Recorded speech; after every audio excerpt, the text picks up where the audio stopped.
Hello les hackers, c'est Awaxkull de votre chaîne Awax Sécu, dédié à l'actu cyber, que nous allons commenter, critiquer et décrypter. Aujourd'hui, dans ma besace, j'ai une petite news sur TikTok.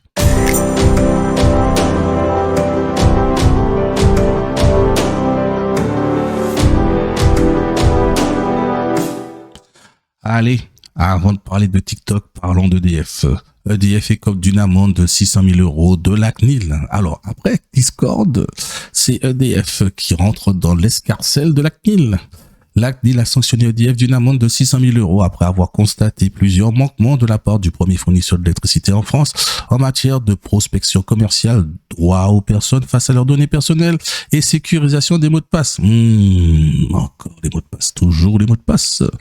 EDF se fait taper sous les doigts. Dans une décision datée du 24 novembre, mais rendue publique mardi, la CNIL a sanctionné la société d'une amende de 600 000 euros pour avoir failli à plusieurs de ses obligations prévues, à la fois par le RGPD, mais aussi par le Code des postes et des communications électroniques. Je ne connaissais pas du tout. Le montant de cette amende a été décidé au regard des manquements retenus ainsi qu'en tenant compte de la coopération de la société et de l'ensemble des mesures qu'elle a prises au cours de la procédure pour se mettre en conformité sur tous les manquements qui lui étaient reprochés. Alors ça, c'est un truc qui me rend dingue parce que les sociétés savent quoi faire, mais à chaque fois, elles se font prendre et quand elles se font prendre, allez, on coopère. Un jour, il faudra arrêter de coopérer. Avant de coopérer. La CNIL s'est penchée sur la société EDF depuis 2021 après avoir été saisie de plusieurs plaintes de particuliers qui portaient sur l'exercice de leurs droits, alors que l'entreprise française comptait dans ses bases de données fin 2020 25 millions de clients. Au terme de la procédure, la formation restreinte de l'autorité a ainsi retenu plusieurs manquements. Mais ouais. Il a d'abord été reproché à EDF ses pratiques en matière de prospection commerciale par voie électronique. Comme ça, EDF, ça spamme tout le monde, ça envoie du mail à tout va pour récupérer du client. Quoique maintenant, avec la crise énergétique et les autres fournisseurs qui ont des prix super hauts là, potentiellement EDF n'a peut-être plus à faire de la prospection comme ça. Alors que la société opérait ses campagnes sur la base de prospects obtenus par des courtiers en données, EDF n'a pas été capable d'apporter la preuve que ces personnes avaient donné leur consentement pour de tels démarchages. Alors déjà, c'est peut-être compliqué de prouver qu'une personne est consentante pour donner ses données, puisque en fait on passe par un courtier. Du coup là, savoir si la personne est consentante, c'est un peu compliqué. Alors il faut savoir aussi que le plus gros courtier en données, que ce soit adresse mail, adresse personnelle, voilà, tout ce type de données-là, c'est le groupe La Poste, si je ne me trompe pas. Mais les vérifications de la CNIL ont également mis en lumière plusieurs manquements en matière d'information et de respect des droits des personnes.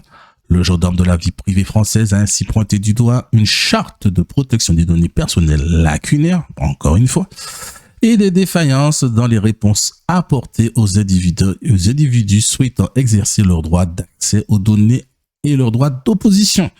Donc potentiellement, en fait, quand tu demandes quelle donnée a été collectée par EDF, après avoir reçu leur petit mail de prospect, ou quand tu demandes à quitter leur base, potentiellement, il y a un risque que ce soit refusé et que tes données soient toujours conservées. Ben ouais. C'est pas bien. Mais le régulateur français a surtout considéré que EDF avait failli à son obligation d'assurer la sécurité des données personnelles, alors que les mots de passe permettant d'accéder à l'espace client du portail Prime Energy de 25 800 de ses clients étaient conservés de manière non sécurisée jusqu'à cet été. Avec la fonction de hachage MD5 techniquement dépassée et donc ne fournissant plus une sécurité adéquate. Oui, MD5 a été cassé, donc MD5 est faillible, donc il faut plus utiliser du MD5. Il y a d'autres fonctions de hachage. Ces mécanismes sont utilisés en cryptographie et permettent de vérifier rapidement l'exactitude et l'intégrité d'une information dans une énorme masse de données. Il faut savoir qu'en cybersécurité, on a 3 grands principes, allez 4. Les 3 grands et puis un petit dernier. Donc, c'est la confidentialité de la donnée. Donc, la donnée doit être confidentielle et uniquement ces personnes autorisées à accéder à ces données qui peuvent y accéder. La disponibilité de données. La disponibilité, c'est-à-dire que la donnée doit être disponible lorsque le client, l'utilisateur la demande. L'intégrité de la donnée. Donc, les données nous devons être sûrs que les données sont toujours intègres dans le temps. Donc, c'est cette partie qui a été relevée par la CNIL. Mais aussi, la dernière partie, le dernier point, c'est la traçabilité. Toujours tracer qui a fait quoi sur une donnée. Alors, pour renforcer cette protection, il est par ailleurs possible d'introduire une couche de salage, de salt, l'ajout de caractères aléatoires avant chaque hachage pour empêcher qu'un mot de passe ne soit découvert en comparant des hashes provenant de bases différentes. En effet. Sauf qu'au ce contrôle, la CNIL a observé que si plus du moins 11 millions de mots de passe de compte sont bien hachés et salés, environ 2 millions de mots de passe de compte sont hachés uniquement sans saler, sans le salt. Peut-on dire de sa déclaration? Bien que EDF ait depuis remédié à la situation, l'autorité a estimé que la société avait manqué à ses obligations en n'utilisant pas systématiquement le salt dans la transformation des mots de passe. La CNIL a renoncé à prononcer une injonction de mise en conformité assortie d'une astreinte. Compte tenu des... Les pirates utilisent l'Invisible Challenge de TikTok pour propager le malware. Tu m'étonnes. Les acteurs de la menace. Les acteurs de la menace capitalisent sur le défi populaire de TikTok pour inciter les utilisateurs à télécharger des logiciels voleurs d'informations selon une nouvelle recherche de Checkmarx. Alors Checkmarx, c'est une société israélienne qui est spécialisée dans l'analyse de code source via les outils TAST, SAST et YAST. Ils sont très bons. La trend TikTok appelée Invisible Challenge implique l'application d'un filtre appelé corps invisible qui laisse juste une silhouette du corps de la personne. Mais le fait que des individus filmant de telles vidéos puissent être déshabillés a conduit un schéma néfaste dans lequel les attaquants publient des vidéos TikTok avec des liens vers un logiciel malveillant nommé Unfiltreur qui vise à supprimer le filtre. Tu m'étonnes, donc en fait des personnes se sont dit ça serait bien d'avoir la personne nue en dessus, et des attaquants se sont dit ça serait bien de corrompre et de voler les informations de ces personnes. Dans l'instruction pour déployer le logiciel Unfilter se cache le malware WASP, qui aussi se cache également dans un paquet Python malveillant, a déclaré le chercheur Checkmarx Guy Nashon dans une analyse lundi. Donc le malware WAPStealer, alias WAPStealer avec un 4, est conçu pour voler les mots de passe utilisateurs, les comptes Discord, les portefeuilles de crypto et d'autres informations sensibles. Ben oui, en même temps, voilà, donc quand tu as un malware, tu profites pour voler le plus d'informations possible pour mener d'autres attaques. Ben oui. Les vidéos TikTok publiées par les assaillants, par les attaquants Learn Cyber et CoBTC le 11 novembre 2022 auraient atteint plus de 2 millions de vues. Les comptes ont été suspendus, mais 1 million de vues quand même. Putain, il y a 1 million de personnes qui se sont dit, ça serait bien d'aller voir les vidéos des personnes nues derrière, quoi. N'importe quoi. Inclut également un lien invitant vers un serveur Discord géré par l'adversaire, par l'attaquant, qui comptait 32 000 membres avant qu'il ne soit signalé et supprimé. Les victimes rejoignant le serveur Discord reçoivent à la suite un lien vers un repo GitHub qui héberge un logiciel malveillant.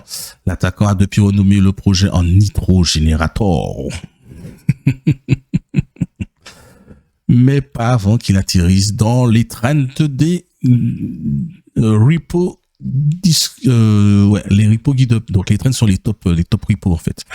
Le 27 novembre 2022, en exhortant les nouveaux membres de Discord à mettre forcément son repo en top projet en fait.